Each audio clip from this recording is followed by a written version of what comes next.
Le premier livre des rois, chapitre 19. Akab rapporta à Jézabel tout ce qu'avait fait Élie et comment il avait tué par l'épée tous les prophètes. Jézabel envoya un messager à Élie pour lui dire « Que les dieux me traitent dans toute leur rigueur, si demain à cette heure, je ne fais de ta vie ce que tu as fait de la vie de chacun d'eux. » Élie, voyant cela, se leva et s'en alla pour sauver sa vie. Il arriva à Beer-Shéba qui appartient à Juda, et il y laissa son serviteur. Pour lui, il alla dans le désert, où, après une journée de marche, il s'assit sous un genêt et demanda la mort en disant « C'est assez. Maintenant, Éternel, prends mon âme, car je ne suis pas meilleur que mes pères. » Il se coucha et s'endormit sous un genêt, et voici un ange le toucha et lui dit « Lève-toi, mange. » Il regarda, et il y avait à son chevet un gâteau cuit sur des pierres chauffées et une cruche d'eau. Il mangea et but, puis se recoucha. L'ange de l'Éternel vint une seconde fois, le toucha et dit « Lève-toi, mange, car le chemin est trop long pour toi. » Il se leva, mangea et but.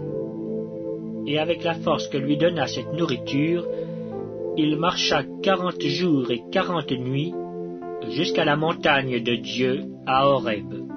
Et là, il entra dans la caverne et il y passa la nuit. Et voici la parole de l'Éternel lui fut adressée en ces mots.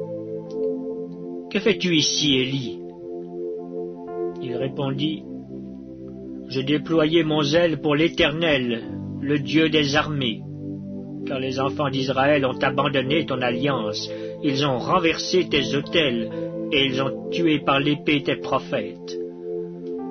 Je suis resté, moi seul, et ils cherchent à m'ôter la vie. » L'Éternel dit, « Sors, et tiens-toi dans la montagne devant l'Éternel. » Et voici, l'Éternel passa.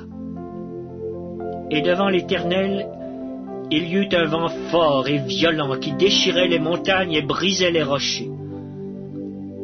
L'Éternel n'était pas dans le vent. Et après le vent, ce fut un tremblement de terre. L'Éternel n'était pas dans le tremblement de terre. Et après le tremblement de terre, un feu. L'Éternel n'était pas dans le feu. Et après le feu, un murmure doux et léger. Quand Élie l'entendit, il s'enveloppa le visage de son manteau, il sortit et se tint à l'entrée de la caverne. Et voici, une voix lui fit entendre ces paroles. « Que fais-tu ici, Élie » Il répondit, « J'ai déployé mon zèle pour l'Éternel, le Dieu des armées. Car les enfants d'Israël ont abandonné ton alliance, ils ont renversé tes autels, ils ont tué par l'épée tes prophètes. Je suis resté, moi seul, et ils cherchent à m'ôter la vie. » L'Éternel lui dit, « Va, reprends ton chemin par le désert jusqu'à Damas.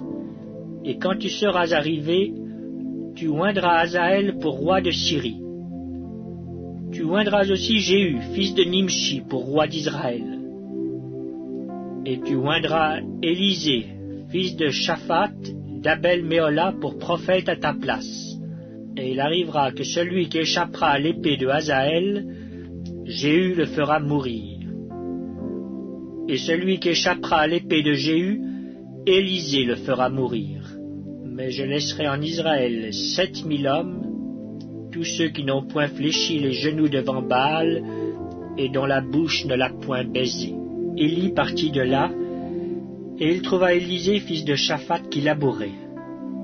Il y avait devant lui 12 paires de bœufs, et il était avec la 12e. Élie s'approcha de lui, et il jeta sur lui son manteau. Élisée, quittant ses bœufs, courut après Élie et dit « Laisse-moi embrasser mon père et ma mère, et je te suivrai. » Élie lui répondit « Va, et reviens, car pense à ce que je t'ai fait. » Après s'être éloigné d'Élie, il revint prendre une paire de bœufs qu'il offrit en sacrifice. Avec l'attelage des bœufs, il fit cuire leur chair et la donna à manger au peuple. Puis il se leva, suivit Élie et fut à son service.